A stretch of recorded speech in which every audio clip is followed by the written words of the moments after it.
Well, Ohio State wins the Natty. Congratulations. By the way, that's back-to-back national championships for the Big Ten. Let's talk about it. Let's brag about it. It's time for the Locked On Big Ten Squad. You're talking ball with the Big Ten Squad, sponsored by Game Time. From USC to Ohio State, from Michigan to Oregon, from Nebraska to Washington, it's the local experts of the Locked On Podcast Network bringing you scoops, breakdowns, and the most comprehensive preview of the upcoming Big Ten weekend. No hurt feelings and thin skin allowed. Squad up, you're part of the Big Ten Squad. Welcome to the Locked On Big Ten Squad. I'm Craig Sheman, host of Locked On Big Ten.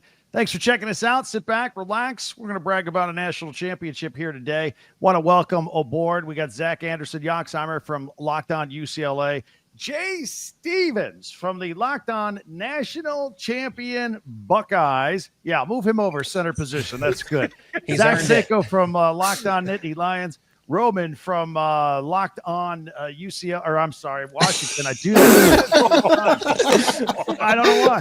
And Spencer from Locked On Oregon Ducks, college football, and everything else. Gentlemen, welcome aboard. Roman, I love that. I love that light blue U you have behind on that flag. Yeah, right. I know it's so clear. Well, actually, you underestimate the power of UCLA. Before we talk about something like a national championship, Zach Anderson, can you scooch over? What does that say? UCLA? You underestimate the power of UCLA. Oh my gosh, it is a Star Wars. That's incredible. And yeah, I was wondering the same thing. I'm like, are we comparing Anakin Skywalker to UCLA? And if so, how? No, we're Vader. Oh, I don't know how we're the dark side. Vader. Okay, so you committed war crimes. Sick. Yeah. I feel like we could explore that further, but we did have a natty earlier this week, and we will explore it further. Jay, the floor is yours. Listen, you guys turned on the Jets in the postseason, ran the table, played your best football, got a national championship. Everything's awesome in Columbus, Ohio.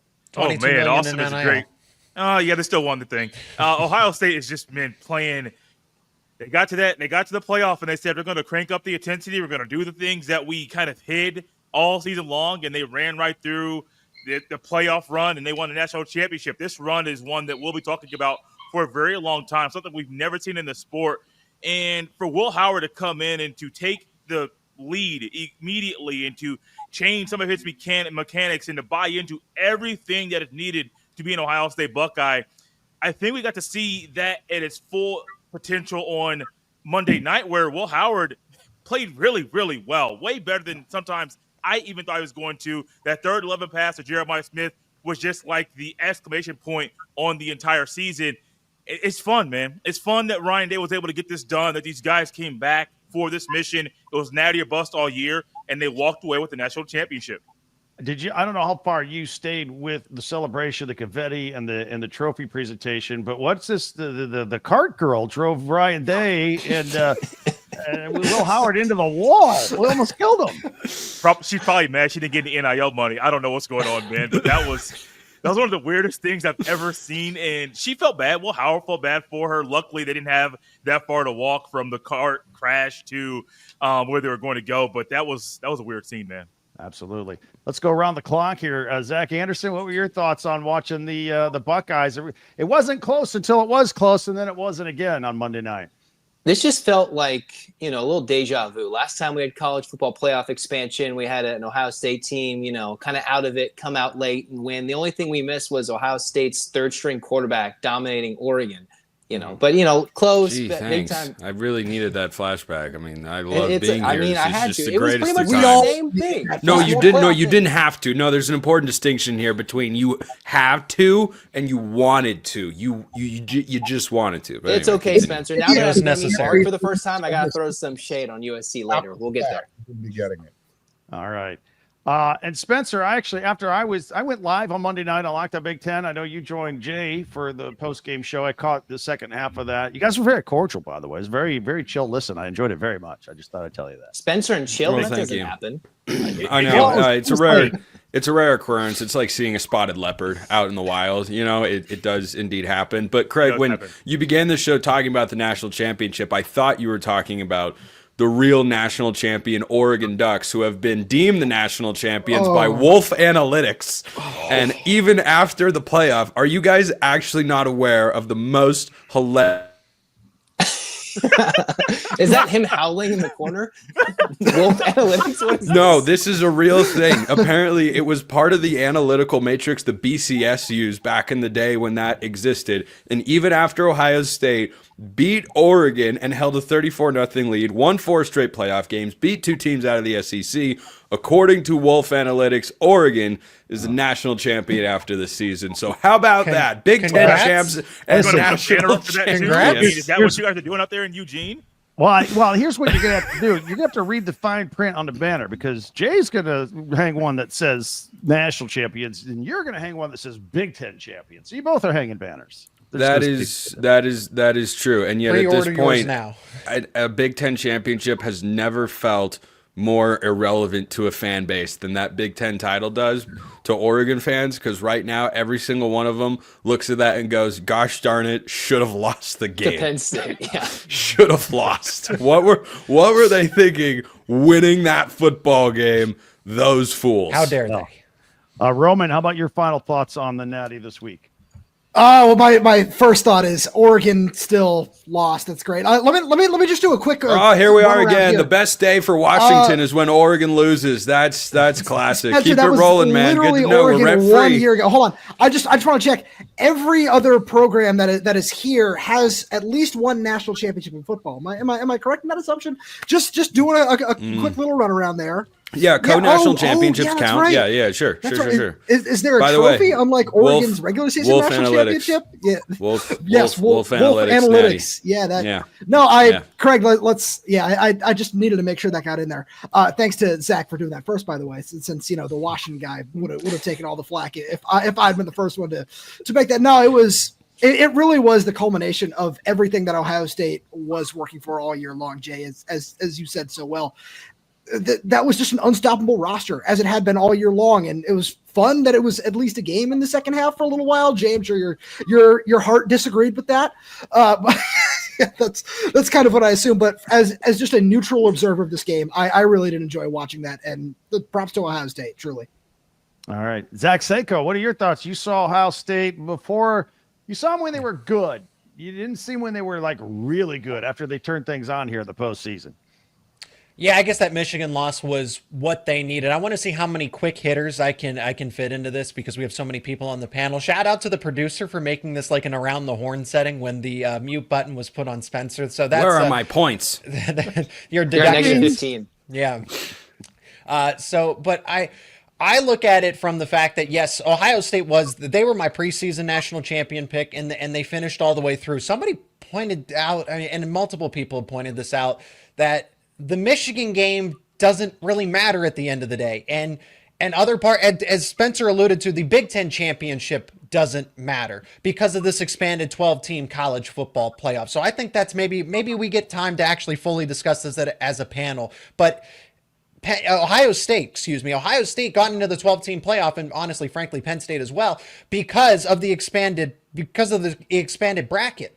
They had 2 losses. Michigan would have knocked them out. Imagine the 4-team or even a 6-team playoff where Michigan at 7-5 knocks out a perennial national title contender and wins that 4th game in a row. Now that game is absolutely meaningless because of the run Ohio State went on. I'm watching this national championship game. Shout out to Notre Dame. I did not think they would make it as close as they did, but they fought back and they kept it competitive. And from the Penn State point of view, Penn State's very close. They lost to, yes, Oregon, but they lost to the national champion by 7 points, and they lost to the national runner-up by 3. Penn State was right there. They are oh so close. Just to kind of throw in something make it about me, make it about my show and my fan base on this Big Ten squad. But I really think I just look at that, and it's Ohio State at 10-2. I think they deserve the national championship because they obviously won it, and they went through a gauntlet of teams to get there, and they dominated. But that game against Michigan has no value, no meaning, and isn't that what college football is about, with the rivalries and the history and everything else? I think the game still has value. I mean, Ryan Day still has to win next year, and the fact that they lost that game actually helped them with the playoff run. So I think that game still has but previously value. That loss would have removed the ability to go on this run. That is true. That is the point that Seiko is correctly making. I want to follow up on that in a minute, but first I want to welcome Mark from USC Lockdown Trojans is with us for the first time, and I think We have all 4 Pac-12 teams. This is kind of like Locked On Pac-12. R.I.P. Locked On Pac-12 Amazing. Legacy Show. Mark, welcome. How are you, sir? I'm well. How are you? Very good. All right. So your final thoughts on I feel like we could catch up on the whole season with you here, everything you've gone through, but we'll talk about your thoughts on Monday night.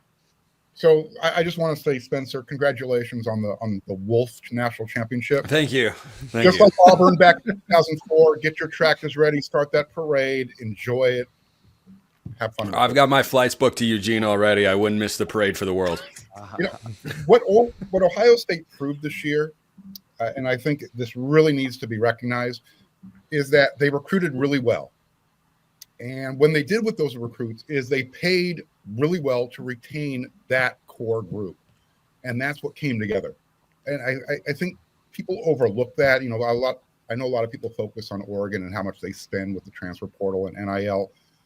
Ohio State actually did it the right way. They paid players who they recruited, who earned their money, kept them together, and you saw the end result.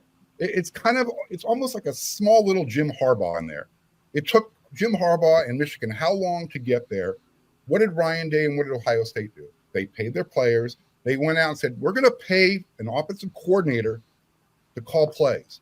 Let's take a little bit off of Ryan Day's plate. And look what happened. You finally got that national championship. And I want to say a special thank you to Ohio State because that meant Notre Dame didn't win one. And USC's offseason was just a little bit better. There you go. Those are the kind of digs we like on the squad here. All right. We're just warming up. When we come back, I want to revisit what Jay said about the Michigan game coming up in 2025. I got a different spin on it I want to throw on you guys. We'll do that when we come back here on Locked On Big Ten, the squad. I want to tell you about Talkspace. Therapy is a game changer, and it can help manage stress, improve sleep, and communicate more effectively. But finding the right therapist and fitting sessions into busy schedules can be a challenge, and that's where Talkspace comes in. Talkspace, the leading virtual therapy provider, makes getting the help you need easy, accessible, and affordable. With Talkspace, signing up is simple. You can get matched with a licensed therapist who fits your needs, usually within 48 hours, and it's convenient, and you can have sessions from the comfort of your own home and even message your therapist in between appointments as well. As a listener of this podcast, you get $80 off your first month with Talkspace when you go to Talkspace.com/LockedOnCollege and enter the promo code SPACE80 to match with a licensed therapist today. Go to Talkspace.com/LockedOnCollege and enter the promo code SPACE80 and get $80 off your first month and show your support for the show. That's Talkspace.com/LockedOnCollege, promo code SPACE80. Back on the Locked On Big Ten squad. Jay, I want to start with you because we talked about this a little bit on my podcast and also my radio show. You know, if things had not worked out, if it was a short run in the playoffs for Ohio State, coming off the Michigan loss, and if they lost to Michigan a 5th straight time, I mean, let's face it, it'd probably be it for Ryan Day. I think winning this championship now, for the first time ever, takes the pressure off of winning the Michigan game. I'm saying you could lose the Michigan game this year, and for the 5th straight year, which would normally get a guy bounced, and you can't bounce a defending national champion. I think this actually takes a little bit of the crazy pressure off of Ryan Day for at least 1 year, one honeymoon year. You agree or disagree with that? Yes and no. I think it does take a little pressure off of Ryan Day because he has won the ultimate game at the end of the season, but there's still a lot of pressure to win that game. He still understands the importance of it. And with this new age of college football, and pretty soon, like I told someone earlier, we're going to be at a 14-team playoff, and we may get a different view of different seeding of the 12-team next year. College football is ever changing. And with Ryan Day, he's been able to adjust on the fly to a lot of the changes, and he's been a little slow to do it. But once they've been all in, we've seen the result of that. That game still means so much. Now, the value of it is a little bit different now, the 12-team playoff, and you can be 10-2, lose that game, and still go on a miraculous run to win the playoff. But there's still pressure to win that game. And I've even heard a lot of people discuss, like, well, what about the Iron Bowl? Or what about this bowl? Well, it's still the game, and it still means a whole lot. Yes, Craig, I do agree. The pressure is off a little, but if you lose 5 in a row, he's not going to get fired, Right. But man, that's when I think that hot seat stuff for some people start. He is going to be one of those Buckeye legend coaches. I think he's one of 5 Ohio State coaches that ever won a national championship. Only one of 3 active coaches to win the Natty. So he's in a very exclusive group. His winning percentage is one of the best of all time. So he's in a very exclusive club, but he's lost 4 in a row.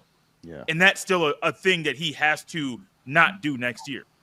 Zach Anderson, what do you think? How important is that Michigan game in November? I don't know, because I'm not a part about the big game. I'm just going to tell Mark USC sucks, and that's my part about rivalries. All right. Victory Bill is basketball, painted Cardinal. Deal with it. I'll see you in a week, Zach. All right. Well, Spencer, I know you'll have a lot more to say about it. Yeah, I mean, I would, but I also wanted to go back to something that Mark said earlier. You referenced that they built it the right way. Number one, who's building it the wrong way? And number 2, what is the wrong way? I'm going by results. Ohio State did it the way NIL was supposed to be used. So you think that Caleb Downs came to Ohio State just because he wanted to go play for him? You don't think there was any money that changed hands? How many players in the defense, Spencer? Say that again? Of that starting defense, how many came out of the transfer portal? That'd be a question for Jay. Of the starting defense, I think Caleb Downs was the only one. I think that's the point. So where are you coming from here, Spencer?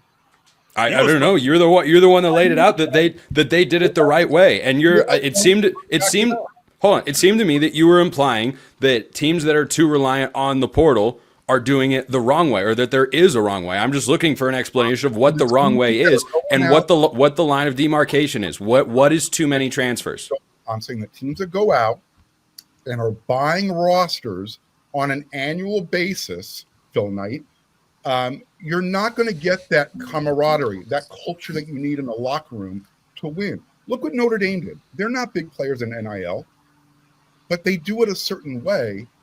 And regardless of what their regular season schedule was, they got to the national championship game. They recruited, they developed, they retained. You add a player here and there. That's what the transfer portal is supposed to be for. Now, all of a sudden, the NCAA has come out and said, you know what? The transfer portal doesn't even really exist. If you want, you can enroll in a school and go enroll somewhere else. Well, so that's why I give credit to the way Ohio State's doing it. Jay said something about Ryan Days have been a little bit slow to doing it the right way. I get that. USC has been slow to build up to the way college football is being played today, infrastructure-wise. With defense. That's what you guys need. That's what you guys need. We could talk about the Alex Finch thing until we're all blue in the face, but that's done. And interestingly, Spencer, I was just looking at a list today before I came on because Ohio State did like $21 million in nil. Texas is $22 million. The Phil Knight comment he made, Oregon's only like $10 million on the collective. It was a lot lower than I thought it was going to be because I thought Nike it would have been higher. I mean, I thought that was the only reason anyone ever went to Oregon is because they have money. I mean, they got talented players before NIL. Now they're getting talented players after NIL. And there was a report from someone over at the Believe Network that Dylan Thinneman, the transfer safety from Purdue, was offered a lot more money by SEC schools but wanted to go to Oregon. But we'll just overlook that. Phil Knight's low-hanging fruit. And if that's all you can jump up and reach, then by all means, you take as many shots at him as you like and keep losing to Minnesota. Well, hold on, though. I think a big part of this, especially when you take shots at Oregon, I don't even mean this with all the Washington stuff behind me. Truly, I don't. But if you're going to tout every single year coming in and grabbing a top 5 recruiting class, and then every single year passing over those guys for transfer portal, like I look at somebody like Jurian Dickey. There are plenty of examples around Jurian Dickey hasn't been healthy yet in his college football career. Sure, he was hurt. But he was hurt his first season. Evan Stewart was magically hurt the day before the day of the game. You need him the most, right? That's not. How was that relevant to anything? Yeah, that's not out this game. What? But that's. I use Jurian Dickey as an example of just a 5-star prospect where it's, whoa, this guy could come in and change things. Jeremiah Smith at Ohio State is like obviously a world beater in that sense. But I use Jurian Dickey as the example because it's like, oh, hey, we got this guy who we think is going to be our alpha number 1 guy. And then every single year at every position, Like at every position, you're just passing them up with guys from the transfer portal. I think that's the example that Mark is trying to make. That's just flagrantly not true. You're under the impression that this is a Colorado type roster where literally almost every single starter or key rotational depth piece is a transfer, and that's just not the case. And even if it is the case, isn't the object to have the most talented player on the field? Sure, absolutely. But just own it. Don't pretend. I'm not trying to run away from it. You're saying that it's bad and wrong and terrible. And I'm sitting here saying that Oregon's trying to build the most talented roster that they can. If they don't feel like a kid is ready, why would you put him on the field? Evan Stewart was ready to play or not ready to play. You spent all that money. What do you mean, Evan? What is this point you're making with Evan Stewart? He was great for the Ducks this year. He was a big reason why they beat Ohio State the first time around. You spend all this money on guys, 1-year rentals out of the transfer portal, allegedly, and then they sit out because they want more money the day of the game. That's how Ohio State got quit. Wait. So wait. Your accusation is that Evan Stewart didn't get enough money and he sat out the Rose Bowl? You got Alexander and Emmanuel Prayon. What is even happening right now? Was that your literal accusation, Mark? That Evan Stewart sat out the Rose Bowl because he didn't feel like he was getting enough NIL money? That is what you just implied. Yes, it is. I'm not implying. I'm saying it. You're saying that based on what? Was he hurt? Yes, he got hurt before the game. Doing what? The Atlantic doesn't release a bunch of medical information. I don't know all the... sorry, I wasn't there on the ground. But you can't make an accusation like that when it has no basis in reality. We'll see. This stuff usually comes out down the line. It's okay to be defensive. Why is he coming back to Oregon? Because he's getting paid. So you think he used the opportunity to go compete for a national championship to leverage Oregon for more money, and you think he, faked an injury before the game? How did the running back from Ole Miss end up at Ohio State? What did he do? He asked, I want to be paid more money to play in this game, or I'm leaving. Lane Kiffin called his bluff. He went to Ohio State. Okay, that's a different situation. Right? Everything's always a different situation. Quentin Joyner tried this with USC. He wanted to be paid twice as much as Woody Marks. USC said, you know what? The running back position doesn't deserve that much money. Now he's playing at Texas Tech. Okay, I'll just let that stand. Emmanuel Prayon renegotiated his contract days before the Vegas Bowl, agreed to it, played in the Vegas Bowl. Somehow or another, Oregon made an offer after the fact. Where is Emmanuel Prayon today? Bear Alexander, he renegotiated his contract during spring ball, sat out. USC gave him more money. He wanted more after that. Where is he now? At Oregon. Some of this is circumstantial. Some of this is anecdotal. At a certain point, you go, you know what? Oregon's willing to pay whatever it takes. Maybe you'll get a championship out of this. That's why USC's in the Las Vegas Bowl. Evan Stewart held out because he wanted more money. All right. You don't have to believe it. That has no basis. No one has reported that anywhere. But all right, go for it. Say whatever you like. I want to jump in here. Do a podcast together. We're late for break. Zach Seiko didn't even get a chance to speak this segment. Your first when we come back. Final word as we continue on the Locked On Big Ten squad. Let me tell you about Game Time. Of course, attending NFL playoff games is an experience like no other. You can do it. Get tickets with the Game Time app. This time of year, it's super easy. You ticket to a playoff game, concert, comedy show, all that, all the unforgettable moments of life. You can get tickets with Game Time. Something needs a ticket, you get it with Game Time. Use them. They got great deals. They got the view from the seats that you're about to buy tickets for. So you can take the guesswork out of buying tickets with Game Time. Download the Game Time app, create an account, use the code LOCKEDONCollege for $20 off your first purchase. Terms apply. Again, create an account and the redeem code LOCKEDONCollege, LOCKEDONCOLLEGE for $20 off.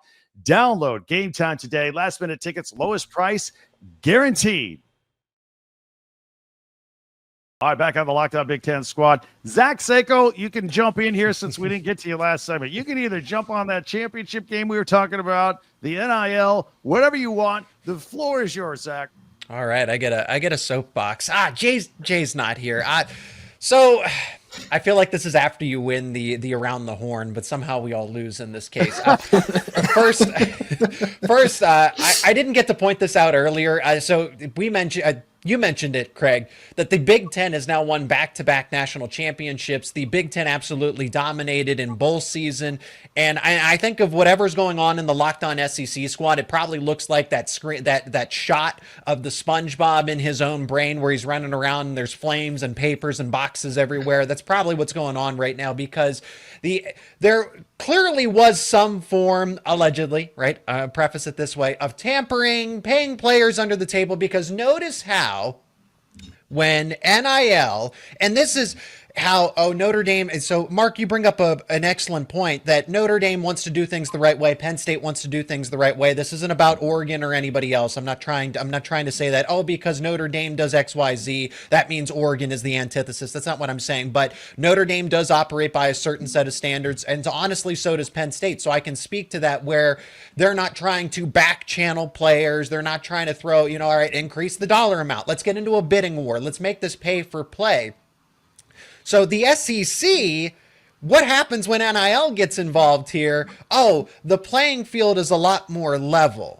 The SEC isn't able to stack the depth chart of all these teams and then claim that they're the best conference in the entire country by a mile. That's not it anymore, because now the transfer portal and NIL, and now that Ohio State, Michigan, Notre Dame, and Penn State, all notably, and maybe USC and other former Pac-12 schools to an extent, said we're going to try to do this, by the unwritten rules.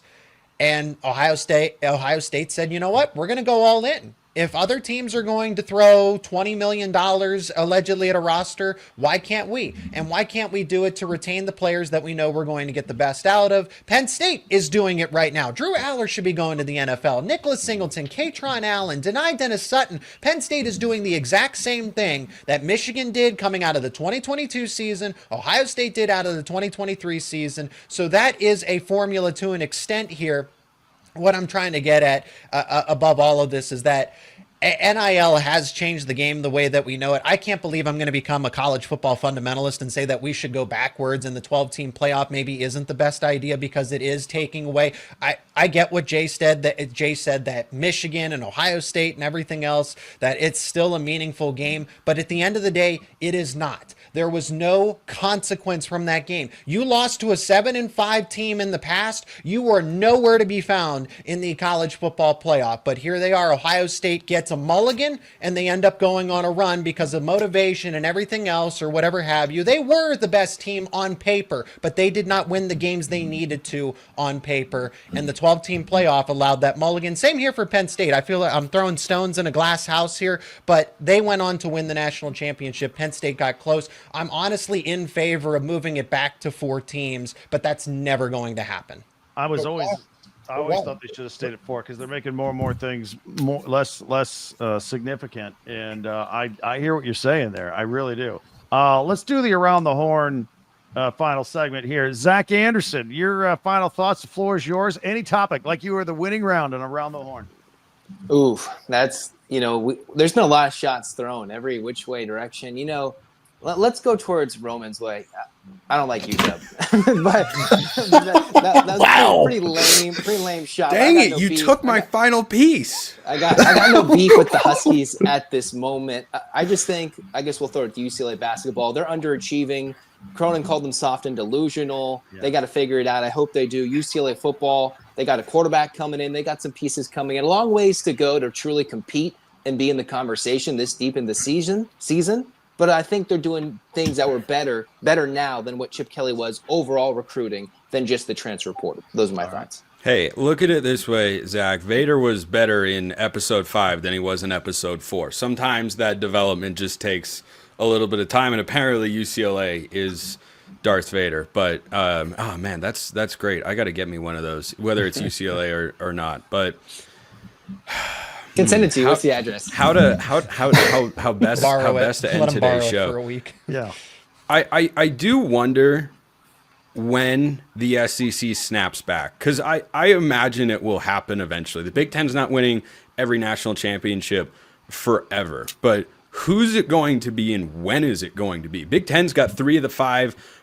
best preseason odds team to win the national championship next year, with Ohio State at 1, Oregon at 3, and Penn State at 5. And look, if that plays out, maybe Texas finally breaks through next year, and that's kind of the bounce back. But I think this back and forth, like this championship for Ohio State and how they did it and the path that they went through, I think, and even Paul Feinbaum has admitted this, puts the Big Ten as the best conference in the country, at least at the very top. Yeah. That's what you have right now. And that's not a small thing to have achieved. And I do think everything that's changed in the college football landscape in the last couple of years has a major part in doing that. But at some point, I expect the SEC, which still cares, which still invests, which still has plenty of money of their own, is going to have kind of a resurgence. I just don't know if that's 3 years from now, 5 years from now, or if it starts next year. Roman, final word? Yeah, first of all, Zach Seiko, I love what you were saying a few minutes ago about the restocking of rosters, because that's exactly, it just made me think of, that was exactly what Washington did after the 2022 season. And I'm really curious to see if it starts to become more of a trend around the country as we just kind of see this world of NIL continue to evolve. Because like Washington had 7 picks in the top 100 in last year's NFL draft. Do you think it was easy to retain all those guys, to get Roma Dunze to come back, to get Michael Penix to come back? And it's a fun thing that I'm just really curious about, kind of countrywide, in terms of cultures that schools are building. Are we going to see this become more of a trend? And it kind of plays into exactly what Spencer is saying as well. Are we going to see a bunch of these guys continue to come back year in and year out, whether it be, at Texas, Alabama, Georgia, USC, Penn State, Oregon, Ohio State, whatever it might be? And I think that's going to be something that, with 12 teams, if it continues to expand, that's going to be a really fun part of the college football playoff, as just college football continues to grow in this new world. Yeah. Well said. Mark, final word. Yeah, I have no problem with the 12-team playoff, or even expanding to 14. You want to tweak it, reseed, so certain programs don't feel like they're getting the short end of the stick. Fine, I'm good with that. But I think part of the problem is we're conflating. We're trying to remain a traditionalist, which I am to the core, but at the same time trying to change and adapt going forward with the game of college football the way it's going right now. We talk about how the Michigan Ohio State game lost some of its luster, some of its value. I disagree. 13-9 still bothers USC fans to this day. But again, you can do this, but at the end of the day, what was that? Are you playing peekaboo with Mark? That looked like a 5-year-old on a playground.